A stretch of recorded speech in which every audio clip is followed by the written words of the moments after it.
Enzo Recto, kalaban ang katiwalian at kasinungalingan, kakampi sa katotohanan at kabutihan.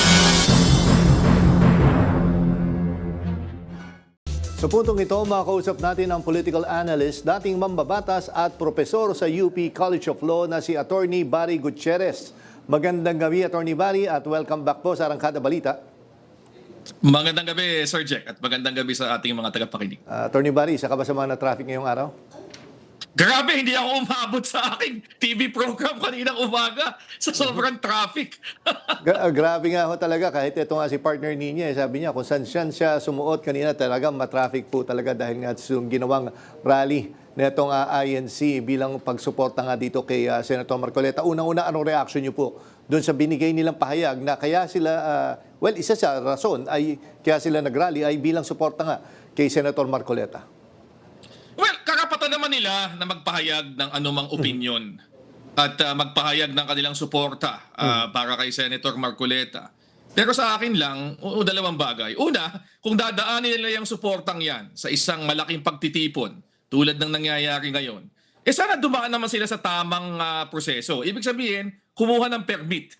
At ang dahilan, bakit kumukuha ng permit sa ilalim ng BP 880 ay para nga maiwasan yung malaking abala na nagawa nitong biglaang surprise rally na ito. Grabe, buong Metro Manila, libo-libo kung hindi milyong-milyong mga nagtatrabaho at merong pupuntahan na bulabog nila kaninang umaga. Kung dumaan ba sila sa tamang proseso, dumaan sa paghingi ng permit, nagkaroon ng malinaw na traffic plan, nagkaroon ng malinaw na plano para maayos pa rin ang pagdaloy ng trapiko sa kabila ng rally, di sana, kung hindi man naiwasan, nabawasan yung abalang ito. So, sana wag nating paghaluin yung dalawang yan. Merong karapatan, walang kumu-question doon. Pero dapat dinadaan sa tamang proseso at tamang paraan. Kasi ang ayaw naman natin dito, malabag naman yung karapatan ng ibang taong nananahimik na gusto lang dumating sa trabaho nila ng maayos na oras, hindi ba? Oo nga, tsaka attorney, kung matatanda natin, marami naman actually active naman ng INC pagdating sa ganyan, nagsasagawa sila ng mga prayer rally or peace rally. Ama. Diyan sa, I think yung sa may Luneta or Quirino Grandstand. I mean, hindi ko maintindihan na pwede rin naman sa lugar na iyon, malawak at hindi sila makakaabala.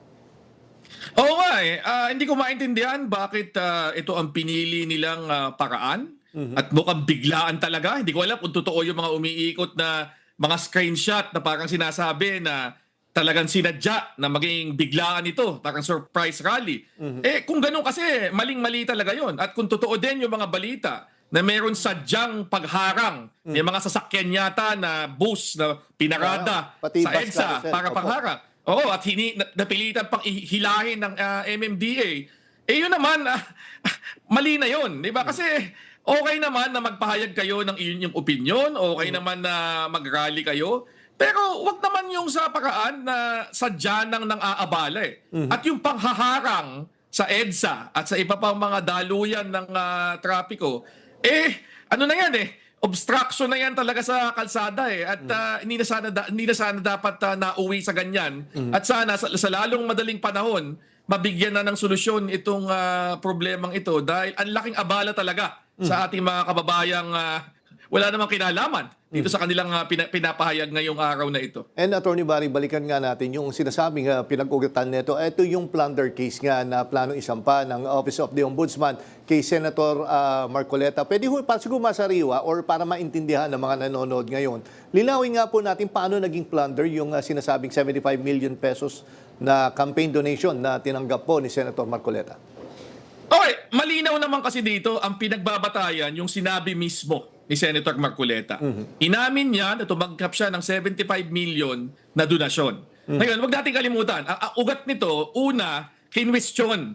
Bakit meron kang expenses sa iyong statement of contributions and expenses sa eleksyon na parang lagpas-lagpas dun sa iyong deklaradong pera sa salin. Sa salin. Lagpas daw. Para yung ginastos sa eleksyon, mas malaki sa sarili niyang pera. At wala siyang dineclare ng mga donation sa kanyang sose. So, ang naging paliwanag niya, hindi. kasi binigyan ako ng 75 million, hindi ko sinulat dyan kasi tinanggap ko hindi pa nagsisimula ang campaign period. Kaya hindi dapat i-consider na campaign contribution. Ang problema doon, Sir Jack, pag ang isa kang public officer at nung tumatakbo si Senator Marcoleta, kongresista siya, member siya ng House of Representatives, hindi ka basta pwedeng tumanggap ng anumang regalo o anumang donasyon galing kung kani-kanino, kahit na wala pang direktang hinihingi sa'yo. Yan ay paglabag, malinaw, sa Article 211 ng Revised Penal Code, yung tinatawag nating indirect bribery, sa Presidential Decree 46, na pinagbabawal din ang pagtanggap ng kaperahan o anumang regalo by reason of public office, at dito sa plunder law. Kasi sa ilalim ng Section 1D, Paragraph 2 ng Republic Act 7080, yung plunder law natin, sinasabi doon, ang isang public officer na tumanggap ng gift by reason of public office, kinukonsider yon na isa sa mga akto na maaring makonsider na plunder. At dahil sa kasong ito, yung 75 million, 3 gives yata, di ba? 3 tao yung umamin na sila yung nagbigay ng amount na totaling 75 million.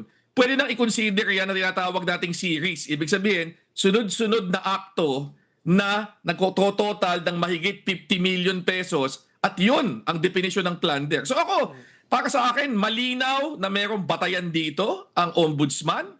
Malinaw na ang pinagbabatayan, yung sinabi mismo ni Senator Marcoleta. Ngayon, of course, may karapatan siyang harapin ito sa korte. Hindi pa naman siya convicted dito eh. Kakasuhan pa lang naman siya. Kung ano mang depensa ang gusto niyang gawin, pwede naman. Pero kung ang tanong lang, meron bang batayan? Malinaw meron dahil sa mismo nagbigay ng batayan eh. Para dito sa plunder case na ito eh. Oo nga, siya po mismo, di ba nga, yung sa interview dun sa channel po nila, ay Tama. doon niya mismo sinabi yung statement na yan. Tama. At ako yun yung yun ang hindi dapat makalimutan ng ating mga kababayan dito.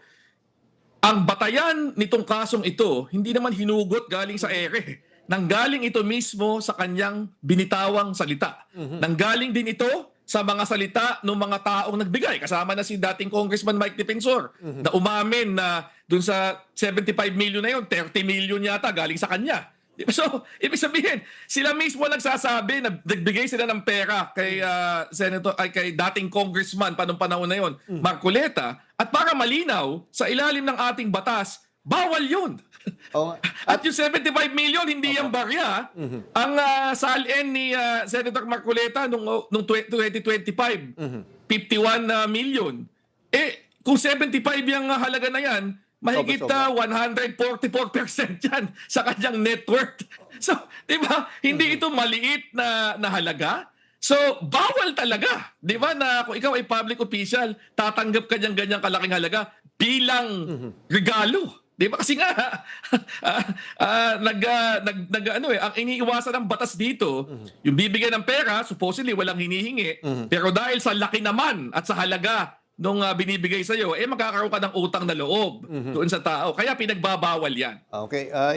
Isang tanong na lang po, Attorney Barry. No? Marami din nagsasabi sa social media, hindi lang naman ito talaga para bilang suporta kay Senator Marcoleta. Marami nagsasabi dahil palapit na tayo sa Monday, which is yung start ng impeachment trial. Sinasabi nila, parang tinetest na nila na kung yung rally na ito ay pwede nilang pahabain or uulitin nila during impeachment trial. Ano po ang basa nyo dyan? Well, sa dulo, kung gusto nilang mag-rally dahil para sa impeachment, again, wala namang pumipigil sa kanila, karapatan nila yan. Pero daanin natin sa maayos. At pangalawa, at ito yung siguro importanteng i-emphasize natin dito, iba yung rally na nagpapahayag ka ng inyong posisyon, ng inyong opinion. Doon sa ginagamit mo yung rally para i-pressure na yung ating mga institusyon na wag kumilos. Halimbawa, dito sa kaso ni Senator Marcoleta, ibang usapan yung nagpapahayag ka lang ng inyong suporta, ibang usapan kung pananakot na ito para wag ituloy yung kaso sa kanya. Dahil hindi naman pwede yung ganon. Hindi naman porke kaya kong magdala ng ilang libong tao para magprotesta, hindi na dapat ituluyan yung kaso sa isang taong sa mismo ang umamin dito. Gayon din doon kay VP Sara Duterte. Dumaan sa tamang proseso sa House of Representatives, nagkaroon ng butuhan, at ayon sa mga survey, 67% ng mga Pilipino sumusuporta dun sa pagpapatuloy ng impeachment trial. So hindi naman sana umabot doon sa merong pagkilos para sikaping pigilan ang isang lehitimong proseso na dumaan sa tamang constitutional requirements at sinusuportahan ng karamihan ng Pilipino. Walang problema yung magpahayag tayo ng ating opinyon, pero ilagay natin sa tamang paraan at wag nating gamitin para naman bulabugin at pigilan yung mga legal at constitutional processes na pinapairal ng ating mga institusyon sa ating pamahalaan. Okay, nako, maraming salamat, Attorney Barry Gutierrez, at sana nga bukas ay hindi na ma-traffic. Maraming salamat, sir. Ano nga, Sir Jack? Mabuhay po kayo, sir. Buhay din kayo.